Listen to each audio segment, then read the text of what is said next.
بسم اللہ الرحمن الرحیم نحمدہ ونصلی علی رسولہ الکریم اما بعد۔ محترم دوستوں اور بزرگوں، اس سے پہلے والی مجلس میں نے آپ حضرات کے سامنے یہ چیز ذکر کی تھی کہ کسی کے گھر میں جاؤ تو وہاں کے آداب داخلے کے کیا ہیں، اس بارے میں قرآن اور حدیث میں ہمارے لیے بہت رہنمائیاں آئی ہیں۔ اور میں نے یہ بھی سنایا کہ حضرت عمر رضی اللہ تعالیٰ عنہ کے پاس حضرت ابو موسیٰ اشعری رضی اللہ تعالیٰ عنہ گئے تھے۔ انہوں نے 3 مرتبہ اجازت چاہی تھی، گھر کے اندر سے دروازہ نہیں کھولا گیا تو واپس چلے گئے تھے، اور پھر یہ فرمایا تھا کہ رسول اللہ صلی اللہ علیہ وسلم نے یہ تعلیم دی ہے کہ کسی کے گھر جاؤ تو 3 مرتبہ کھٹکھٹاؤ اور اپنا تعارف کراؤ گے کہ میں یہ آیا ہوں، اگر نہ کھولا جائے تو واپس چلے جاؤ۔ لمبا واقعہ میں نے آپ کے سامنے ذکر کیا تھا۔ رسول اللہ صلی اللہ علیہ وسلم نماز روزے جیسے سکھلایا کرتے تھے، ویسے یہ آداب بھی اہمیت سے سکھلاتے تھے۔ کسی سے بھی کچھ چپ دیکھتے تو فوراً تنبیہ فرماتے، اور اس کو آداب سکھلانے کے لیے اپنے خادم وغیرہ کو مکلف بناتے تھے۔ ہم لوگوں کے یہاں اس کا اہتمام بالکل نہیں ہے۔ ہم لوگ اگر نماز روزے اور دوسری بڑی چیزوں کے اندر اگر کوئی کوتاہی کرتا ہے تو اسے تو کوتاہی سمجھتے ہیں، لیکن اسلامی تربیت کے حوالے سے ہمارے اندر اتنی آگاہی نہیں ہے ابھی۔ دیکھو رسول اللہ صلی اللہ علیہ وسلم کا ایک اور قصہ ہے، ابو داؤد شریف میں آیا ہے۔ ایک بنو عامر کے آدمی نبی اکرم صلی اللہ علیہ وسلم کے یہاں جانے کا اپنا خود واقعہ ذکر کرتے ہیں۔ وہ کہتے ہیں کہ میں رسول اللہ صلی اللہ علیہ وسلم کے گھر کے دروازے کے پاس گیا اور باہر سے میں نے پکارنا شروع کیا، یا رسول اللہ اعلج، یا رسول اللہ میں گھسوں گھر میں۔ اعلجو کا ترجمہ یہ زیادہ مناسب، چونکہ اس کے مقابل آپ نے ایک اچھا ادب والا ترجمہ سکھلایا۔ تو انہوں نے جا کر یہ کہا میں گھر میں گھس جاؤں یا رسول اللہ؟ تو آپ صلی اللہ علیہ وسلم گھر میں تشریف فرماتے۔ اب باہر سے انہوں نے نہ اپنا کوئی تعارف کرایا، نہ پہچان دی، نہ سلام کیا، کچھ بھی نہیں۔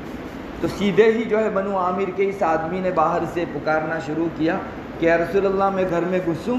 تو آپ صلی اللہ علیہ وسلم نے اپنے خادم کو فرمایا۔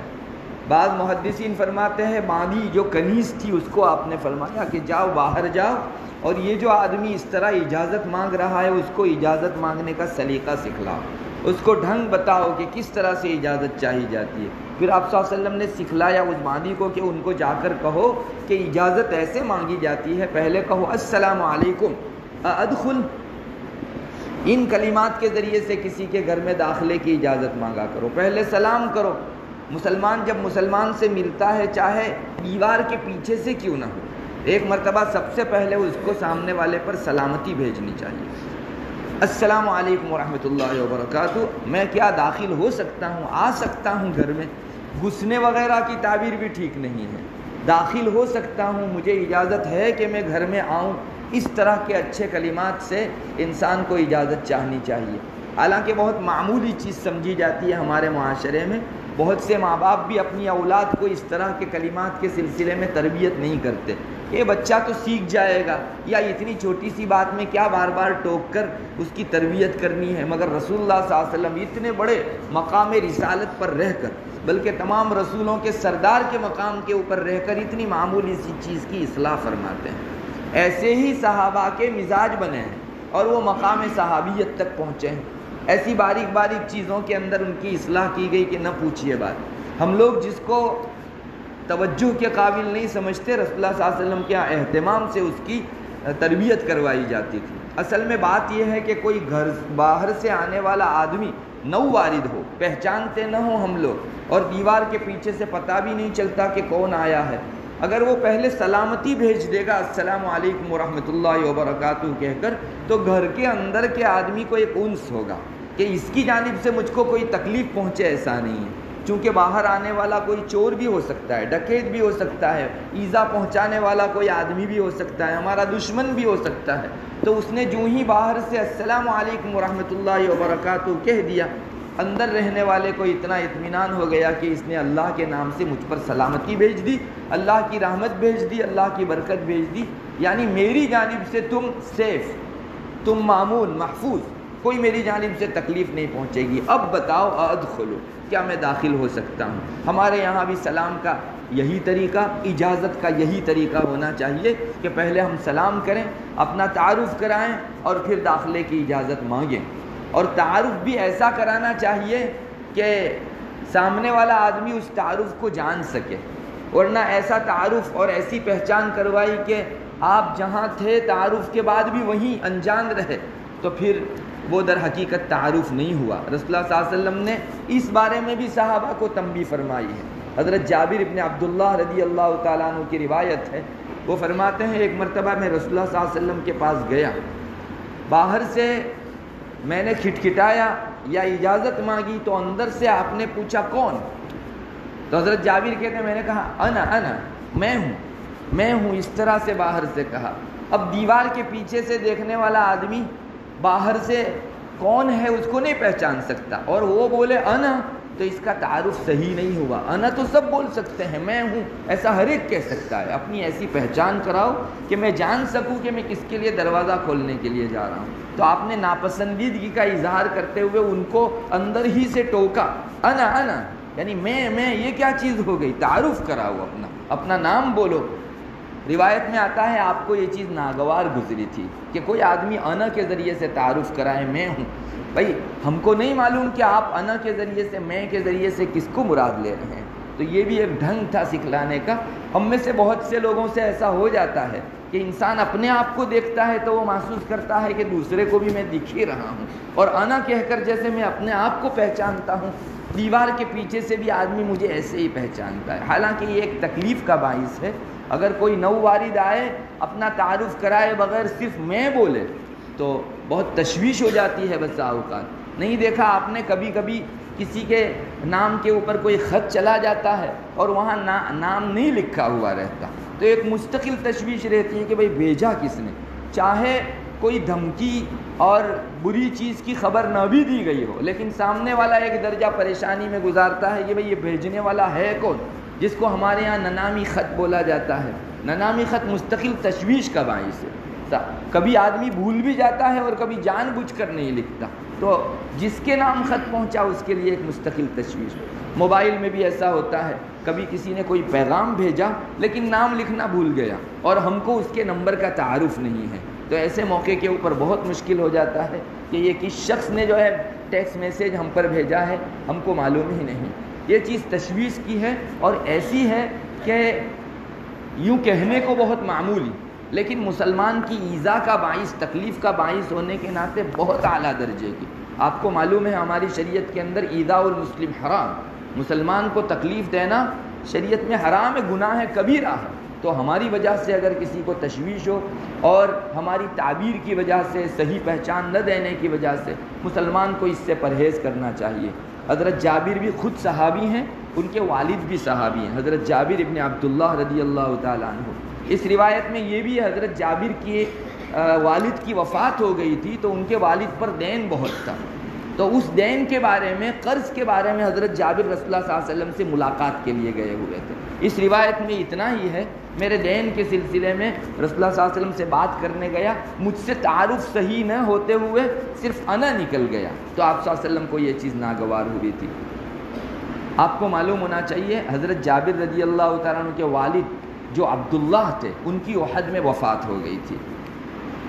اور ایک ابن ماجہ کے اندر انہی کا دین کا قصہ طویل ہے جس سے اور اندازہ ہوتا ہے. حضرت جابر فرماتے ہیں کہ میرے والد کی وفات کے بعد میں بہت پریشان رہتا تھا، ان پر بہت دین تھا اور انہوں نے بہت ساری اولاد چھوڑ رکھی تھی جن ساروں کی ذمہ داری بھی مجھ پر آ گئی تھی، اور دین کی ادائیگی نہ ہو پانے کے باعث میں مستقل فکر میں رہتا تھا. بس اسی طرح ٹوٹے ہوئے دل کے ساتھ تھا میں ایک موقع کے اوپر کہ رسول اللہ صلی اللہ علیہ وسلم ایک مرتبہ مجھ کو مل گئے. آپ نے مجھ سے پوچھا کہ جابر کیوں اتنے پریشان ہو؟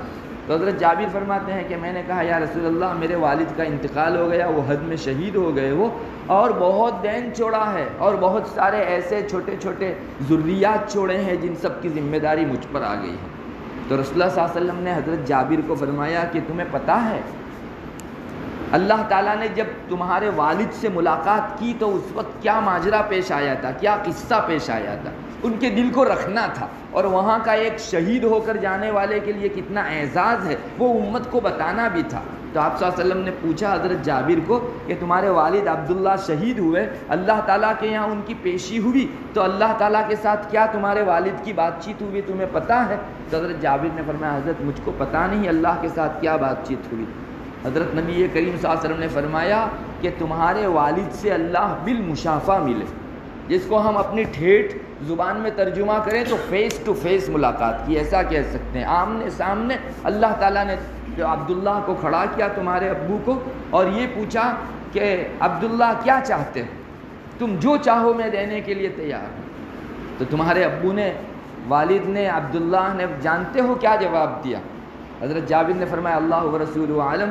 تو رسول اللہ صلی اللہ علیہ وسلم نے فرمایا تمہارے والد عبداللہ نے کہا اے اللہ مجھے واپس دنیا میں بھیجا جائے اور میں واپس آپ کے راستے میں شہید ہوں اور پھر آپ سے ملاقات کروں، یہ میری چاہت ہے۔ در حقیقت بات یہ ہے کہ اب سے پہلے جب تک انسان کو شہادت نہیں ملی سب سے زیادہ مشکل اس کو اپنی موت معلوم ہوتی ہے، لیکن دنیا کی ساری چیزوں کی اپنی ایک لذت ہے، ایک ٹیسٹ ہے۔ آپ شہد منہ میں رکھیں گے جو ٹیسٹ لگتا ہے اس سے 1000 گنا زیادہ ٹیسٹ جو ہے ایک شہادت کا ہے، لیکن اس کی حلاوت ہم لوگ چکھے ہوئے نہیں ہیں، اس لیے ہم کو اندازہ نہیں۔ اگر ایک مرتبہ انسان چکھ لے تو مرنے کے بعد اللہ کے یہاں جنت میں پیشی ہونے کے بعد پھر تمنا کرے کہ مجھے دنیا کے اندر جا کر ایک مرتبہ پھر سے ٹیسٹ لینے دیجیے۔ تو حضرت جابر کے والد حضرت عبداللہ نے اللہ تعالیٰ کو یہ کہا جواب میں کہ اللہ میں چاہتا ہوں کہ مجھے دنیا میں بھیجا جائے، پھر سے میں شہید ہو کر آپ کے پاس آؤں۔ تو اللہ تبارک و تعالیٰ نے فرمایا کہ یہ چیز ممکن نہیں ہے، اس لیے کہ میں ایک بات طے کر چکا ہوں کہ جو یہاں آیا اس کو دنیا کے اندر واپس نہیں بھیجا جاتا۔ مطلب اس سے اللہ تعالیٰ کتنے خوش ہے شہداء سے جو اس کے راستے کے اندر سر کٹا کر خون بہا کر چلے گئے، اس کا ایک اندازہ امت کو پہنچا۔ تو نبی اکرم صلی اللہ علیہ وسلم کے اس طرح فرمانے کی وجہ سے حضرت جابر کے دل کو تسلی ہوئی اور اللہ تعالیٰ نے ان کے دین کی ادائیگی کا بعد میں سامان کر دیا ہوگا۔ بہرحال یہ ایک بہت بڑا ادب ہے کہ ہم کسی کے گھر میں جائیں تو کم سے کم اپنا تعارف ایسا کرائیں جس سے سامنے والا آدمی ہم کو پہچان سکے۔ آپ میں نہ بولیں، اس سے اندازہ نہیں ہوتا کہ آپ کون ہیں، اور ہر ایک آواز سے نہیں پہچانتا۔ بہت سی جگہ ایسی تکلیف کی ہوا کرتی ہے، آدمی سمجھتا ہے کہ وہ مجھے دیکھ ہی رہا ہے، حالانکہ نہ دیکھتا۔ جیسے کبھی گاڑی میں بھی جانا ہوتا ہے تو ڈرائیور کو آپ نشاندہی کریں گے، آپ کو معلوم ہے راستہ، آپ پیچھے بیٹھے ہیں تو آپ ڈرائیور کو کہیں گے اس طرف چلو، آپ محسوس کرتے ہیں کہ ڈرائیور مجھے دیکھ رہا ہے، ارے آپ بتائیے رائٹ سائڈ جانا ہے یا لیفٹ سائڈ، اس کو پتہ ہی نہیں چلتا، اس طرف سے پیچھے والے کو آگے والے کو کیا مطلب معلوم ہوتا ہے۔ یہ بھی ایک تشویش کا باعث ہوتا ہے۔ ایسا بہت سی مرتبہ ہوتا ہے۔ ہمیں چاہیے کہ ایذائے مسلم سے ہم لوگ ہر مرحلے پر بچا کریں۔ ہم لوگ کسی کے پاس جاتے ہیں ایک خوشحالی میں، کسی کی خیریت معلوم کرنے کے لیے، تو بہت بری چیز ہوگی کہ اس حالت کے اندر بھی ہم کسی کو تکلیف پہنچا کر آئیں۔ رسول اللہ صلی اللہ علیہ وسلم نے مومن کی ادنا سی تکلیف کو نہایت ہی سنگین ہونے کی حیثیت سے دیکھا ہے، اور کیوں نہ ہوتا، اس لیے کہ ایذائے مسلم حرام ہے اور اس میں ہم لوگ بہت پیچھے ہیں سارے شعبوں کے اندر۔ حضرت تھانوی رحمۃ اللہ علیہ کے حوالے سے مولانا اسماعیل صاحب سے، میرے استاد سے میں نے بار بار یہ جملہ سنا کہ حضرت تھانوی رحمۃ اللہ علیہ فرمایا کرتے تھے، پہلے فرماتے تھے کہ کسی کو تکلیف نہ دینا آدھا تصوف ہے، یعنی اللہ والا بننا ہو تو کسی کو تکلیف نہ دو، لیکن حضرت تھانوی بعد میں فرمانے لگے کہ نہیں، کسی کو تکلیف نہ دینا پورا تصوف ہے، کسی کو یہ آ گیا تو وہ اللہ والا بن گیا۔ باقی سارے شعبوں کے اندر اگر ہم لوگ جو ہے بہت آگے ہوں، لیکن تکلیف دینے کے حوالے سے ہمارے اندر وہ بات نہ ہو جو اسلامی نقطۂ نگاہ سے طے پاتی ہے، تو ہم لوگ ابھی ترقی پر نہیں ہیں، اپنی جگہ یا تو رکے ہوئے ہیں یا تنزلی اور پسپائی کر رہے ہیں۔ اس لیے بہت اہتمام اس کا ہونا چاہیے کہ میری ذات سے کسی کو کسی قسم کی تکلیف نہ ہو، نہ میری حرکت سے کسی قسم کی تکلیف ہو، نہ میرے بول سے ہو، اور نہ میری خاموشی سے، اور نہ میرے سکون سے۔ یہ ایک ایسی چیز ہے جو تربیت کے بعد ملتی ہے، اور اہل اللہ کے یہاں لوگ جو جاتے ہیں اپنی تربیت کراتے ہیں، وہ کس چیز میں کراتے ہیں؟ انہی اخلاقیات کے اندر۔ حضرت تھانوی رحمۃ اللہ علیہ اگر کسی کو دیکھتے کہ اس کی وجہ سے دوسرے کو تکلیف ہو گئی ہے تو اتنا سخت ڈانٹتے تھے، ان کے ملفوظات کے اندر جو ہے اس کے واقعات ملتے ہیں، جبکہ بہت ساری اور غلطیوں پر وہ معافی دے دیتے تھے، لیکن اس چیز کے اوپر بہت ڈانٹا کرتے تھے۔ اس کی وجہ بھی واضح ہے کہ جس انسان کو اتنا بڑا سلیقہ نہیں آیا تو وہ آدمی شریعت کی باریک باریک چیزوں کو کیسے جان سکتا ہے اور اس پر کیسے عمل کر سکتا ہے؟ بہرحال کسی کے گھر میں جانے کی اجازت لینے کا بھی ایک طریق ہے، ایک ڈھنگ ہے، ایک سلیقہ ہے، اس کو سیکھنا چاہیے۔ سید الرسل اگر سکھاتے ہیں تو ہمیں بھی اپنی اولاد کو سکھانا چاہیے۔ اللہ تبارک و تعالیٰ ان باریکیوں کی طرف ہماری نظر مبذول فرماوے اور انہیں انہی اہمیت کے ساتھ لینے کی توفیق دے جس اہمیت سے شریعت ان کو دیکھتی ہے۔ وآخر دعوانا الحمدللہ۔